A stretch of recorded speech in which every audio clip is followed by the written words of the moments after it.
I'm just going to take just a few minutes to, and I'm going to sit down because there's a chair here, to kind of talk about our program, our Empowering Nano-rare Patient program. And I think I can use the clicker here. Okay.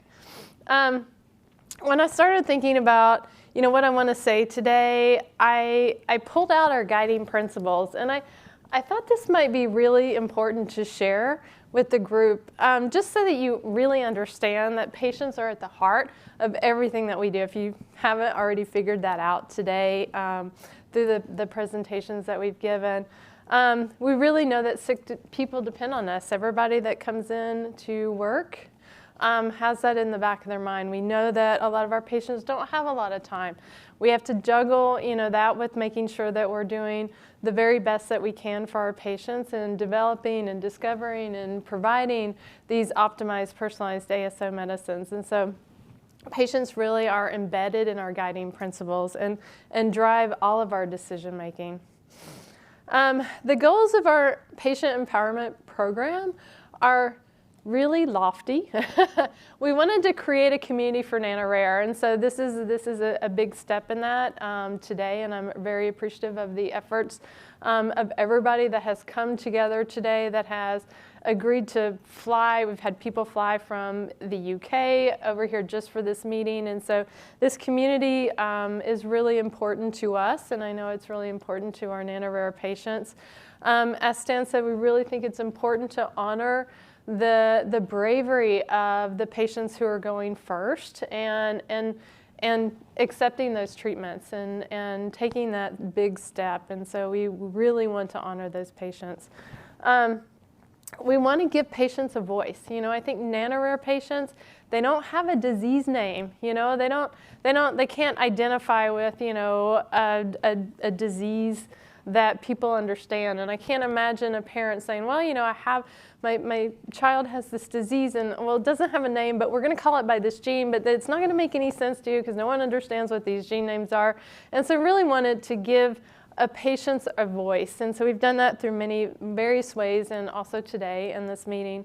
And we want to just give people knowledge, So today is all about conveying knowledge to you, so you can take that knowledge home and you can make informed decisions about, do I want to work with n-Lorem? What does that look like? What if my physician submits an application? What should I expect to come next? And so what that looks like, and just trying to give you as much knowledge as we can.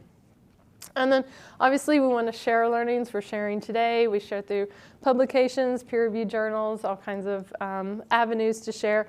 And we're going to advocate. We're going to advocate on your behalf. We're going to advocate as a community, right?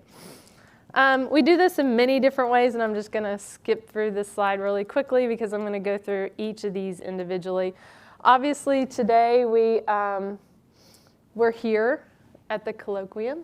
And this is a big step for us. This is our first, and so I hope that everybody has had a great day today. I know we had a lot of fun putting this on, and as the numbers kept creeping up in terms of registration, we were like, wow, this is just amazing. And so just very happy with the way that this day has gone. So just really appreciate everybody.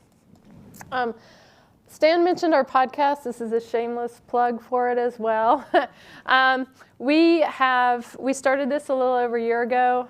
We released 2 podcasts a month, and I don't think any of us really understood the work that goes into podcasting, but it's a lot. And I think we thought maybe by the end of this year we'd have about 4,000 downloads, and we've been happy with that. We've doubled that. I think we might hit 10,000 before the end of the year. We've had our partners come in and support and sponsor our podcast, so we're actually getting money coming in to help us offset the production of those podcasts. But really the main point is just to provide more knowledge, more information. We've had a lot of Q&As that have come in, well, Q's, no A's, but we've had a lot of questions that have come in today that we're probably not going to be able to get to. We are going to do a podcast in the next couple of weeks to address those questions. And so I would say if you haven't subscribed to our podcast yet, please do. You can find it anywhere where you can stream your podcast. I sound like an announcer here. Social media. So this year we were like, we're going to really be strategic in social media outreach, and we have really done a lot. And I think a lot of people have kind of found us through social media, and so I'm also really not on social media that much, but I'm told that these numbers are good too. So yeah, so I would say if you want to help, you want to spread the word, share, comment, subscribe to our social media channels and engage with us that way. Our website was an 8-month project. Our new website launched in March.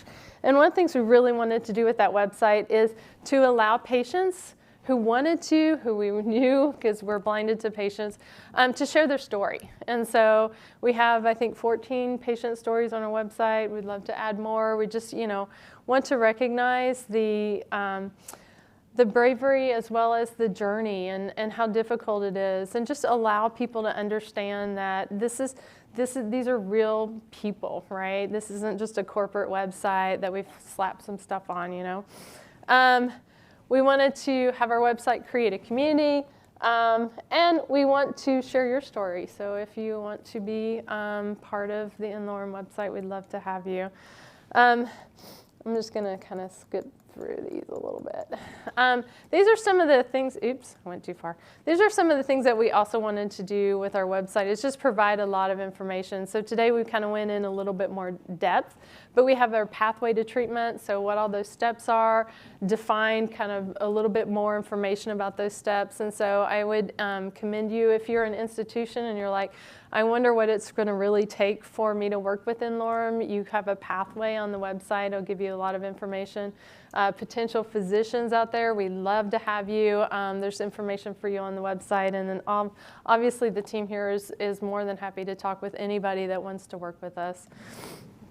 Our patients need you. And we are really, as a nonprofit, we don't have a lot of resources to be able to kind of go everywhere we want to go, but we really try. And so we've done scientific and therapeutic focus conferences, patient advocacy, patient meetings, everywhere that we can go. We're always going to ask you, can we go for free? Can you register us? Can we have a booth for free? So yeah. But we love to talk to people, and we're always here to share what we're learning with the community. And we have publications. We have a lot of publications that we've pushed in high-quality journals, and a lot of these kind of talk about what Stan said today, the learnings that we're having now. We're going to be able to start publishing those papers. We have published our processes and our methods, and want to share with our community. And I really want to stress this, recognizing our pioneering patients. So in our offices, we have a patient wall that has all the pictures of the patients that we know that have allowed us to. And we have that there so we can remind people when they come in, like, these are the real people that we're here working for. And we actually had a patient family come in, and they were like kind of, hanging out, and they turned around and they had their child, and he saw his picture on the wall, and he was just like enamored with it. And so we actually got to capture that. So, I think, just these families are so brave, and they're really the heroes of the day, and just want to recognize that. And I hope we're doing well. We'd love to have feedback on sort of the things that we're doing and what we should be doing, what we aren't doing. We'd love to hear from the community, and because we want to grow and we want to provide the Nano-rare community with what they need. And we need your help to do more. So you might be asking, like, what can I do? You could become a sponsor. I'm thinking there's a 2024 Nano-rare patient colloquium in our future. I don't know if I'll survive it or not. We have podcasts that, like I said, we do podcast sponsorships. Social media is great. Donate $1, $1,000, $1 million, we'll take it all. If your employee has an employee giving program, those are great. And we're also very happy to come and talk to your employees about n-Lorem so they know, a little bit about us. And then just spreading the word in the community. And I also want to thank you for everything that you're doing for us.